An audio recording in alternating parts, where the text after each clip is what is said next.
Lake Superior Park with Nika the Malador. And we are going to go into Belanger Lake for winter camping. I went winter camping once when I was in cadets, when I was probably 15 or 16. Slept in a Quincy. It wasn't the most enjoyable experience, so I have a little bit of apprehension about doing this. But if it just turns into a day trip, it turns into a day trip. That's fine.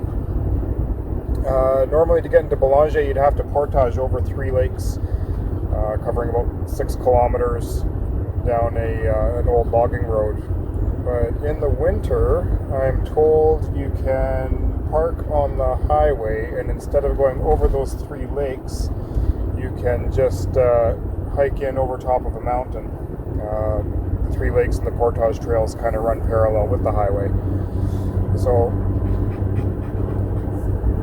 we're going to try and find that.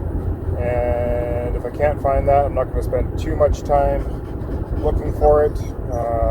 We'll just head up and do a different lake, Gamitagama, where I know where the access point is. And that's it. I'm going to turn this off, concentrate on driving. The day is beautiful, clear skies, clear highway, but it's always best not to be distracted when driving. So that's that. Well, this is it, and we are doing Gamitagama, not Belanger. There was no finding that trail. Maybe it just snowed recently and it's covered over, or maybe I just didn't look good enough. But it should be adventure anyways, because I've never done Gamitagama in the winter, and I think we're anxious to go. So here we go.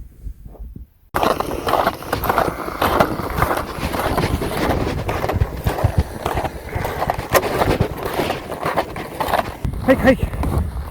Good girl. Good girl.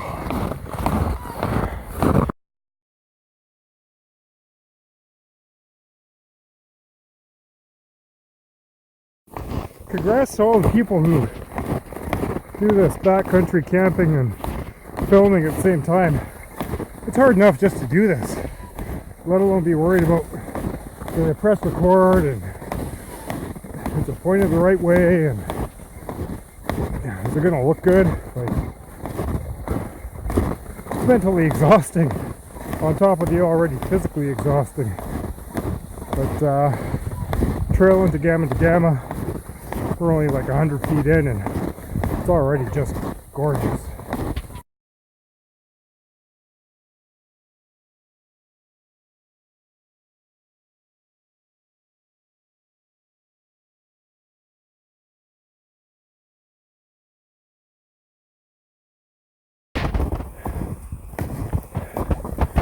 This is incredibly hard work.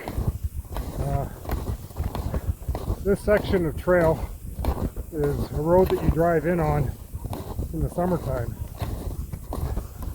We haven't even reached the portage trailhead yet.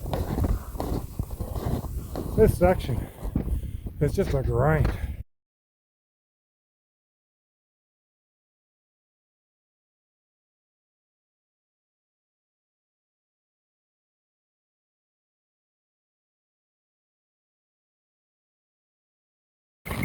Up the hill. There we go. Oh boy. Good girl, Nika. Hike.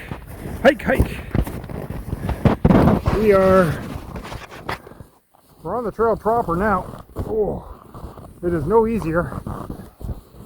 Oh, it is ridiculous. So glad we didn't do Belanger. It's supposed to be even twice as much of a mountain. Hike, Nika, hike. We'll talk again at the lake. How long have I not been recording video? So, I don't know. I guess just in case, I'll have to say all that again. We're at the lake. This is Gamitagama. Iconic 2 towers. The other one, they're there. I got about 4 hours to find a spot to set up the campfire tent, process some wood, and then yeah, that's the plan so far. So this is very obviously where other people have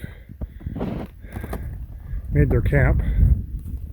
I don't like that the fire was licking the roots of that beautiful cedar there. There's holes here. People have fished. I brought a tarp to cover the sled. I didn't bother using it. It's kind of looking like I should have. That's how you learn, I guess.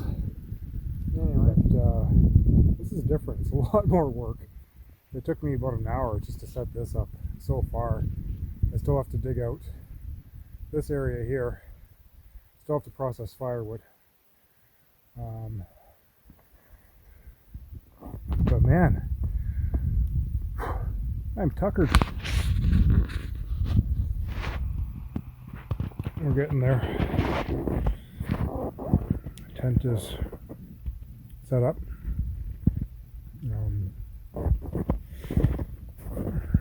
Eating a frozen granola bar for the late lunch snack thing. Gonna have proper lunch in an hour. Gotta get firewood. I think Nika's done.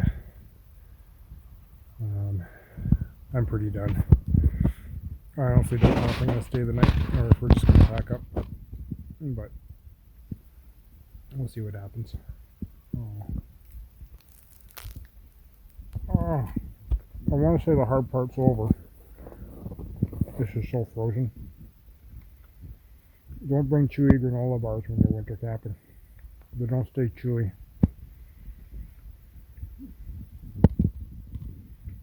Good though. So being that this is an actual campsite, it's pretty picked over for firewood. We're going to have to go off trail somewhere. Maybe over there. Over there. For some nice dry standing deadwood. One thing's for certain, Calvin Rustrom in his book Paradise Below Zero that I'm reading right now, it's really good. He talks about, in the second chapter, he talks about a couple from Chicago. They're making a journey across Lake Winnipeg right after the lake freezes over. They got stuck in. Anyways, he talks about how they were, soft city folk, and then by the end of the journey they were lean and hard. And they were happy with that. They were, tears. They were crying at the end of the journey because that was their store's lean and hard experience, and it was over. And they probably weren't going to experience anything like that ever again. Where is it going? Oh yeah, I am not currently lean and hard. And so far, this trip has shown me that time and again. But this is the way to get it done, I think. Yeah.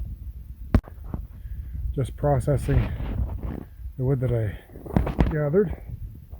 I realized this one had a blaze in it. Maybe that's why it was dead standing. But, yeah. Yeah, it's a pretty old blaze. I wonder what it was marking. Kind of want to go back to that. It was around the corner, far from this campsite. I don't think it was marking the campsite. So have a look on the map and see if there's lakes in that direction. Maybe it was marking an old trail, or who knows. Success. Caught a lake trout for dinner. First ice fishing in like 3 decades. That's great. Caught it on that little guy there, little flasher jig, this white one. He's small, but you know what? He's going to be perfect accompaniment to my dinner, and I'm going to keep him. So a lot of these awesome people that I follow on YouTube. They make fancy feather sticks and use their flints and bow drills and that. You know what? I'm not sorry for it. I'm a newspaper and Bic lighter kind of guy for now. So one of the drawbacks of a campfire tent is that if the wind changes direction, and even if it's not like a hard wind, even just a breeze, and it changes direction from how you've set up your tent fills with smoke. Whew. And the other thing, a little twig stove hack. 19 millimeter wrench, because when do you use a 19 millimeter wrench? The twig was too thick to cut into like twig stove size pieces. Okay. This would be easier if I had a tripod. Okay, cut.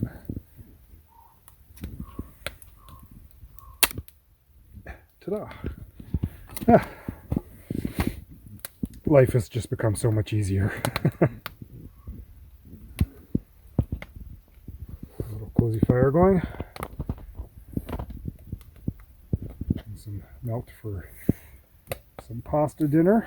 And I only have a 6-inch auger, which doesn't make a hole big enough to get my snow peak down.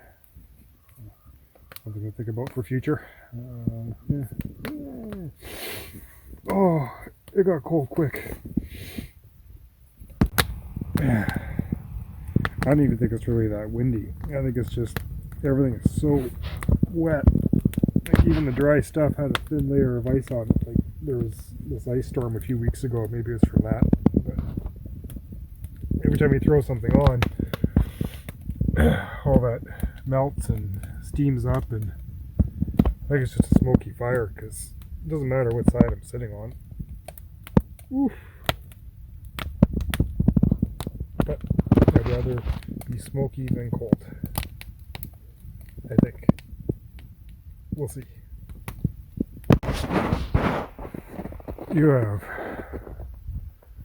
no idea how tempted I am to just hike out of here right now.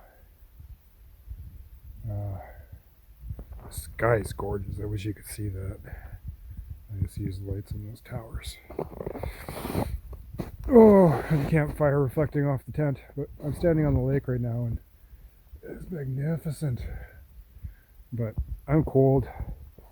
Nika's miserable. I can't stop that tent from filling up with smoke. It's just funneling in. Doesn't matter which way. I put up another tarp to try and make a wall to keep the smoke from going in, but it just snakes its way in either way and getting smoked out, so can't sit near the fire to warm up. It's kind of pointless. Anyway, I think I just wanted to see how dark it really is. It's pretty dark, but I've got backup headlight.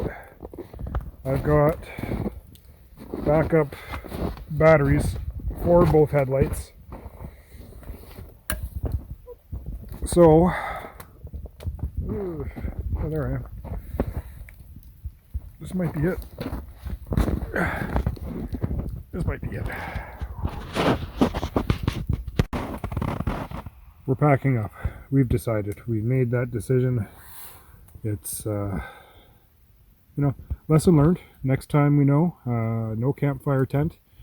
I would have been better off just bringing a summer tent and, campfire outside and snuggle up in the 3 layers of sleeping bag or whatever afterwards, until we can afford a hot tent.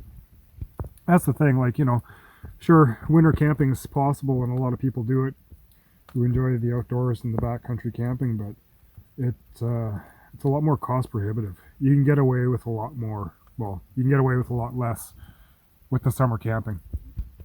And that's just the truth. That's just the reality of it. So, one day maybe we'll have a campfire tent, or not a campfire tent. This is a campfire tent. Maybe one day we'll have a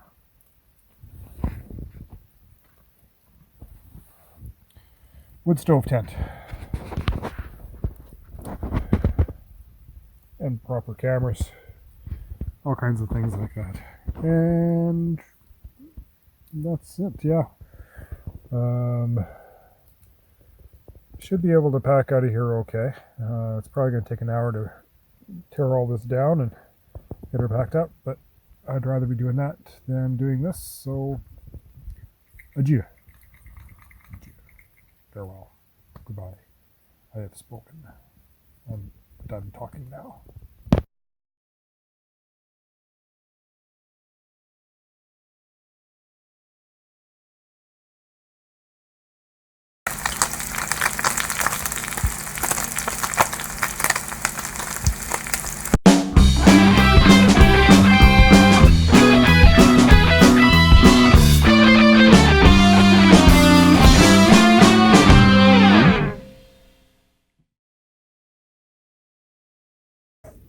Oh, also, more good news.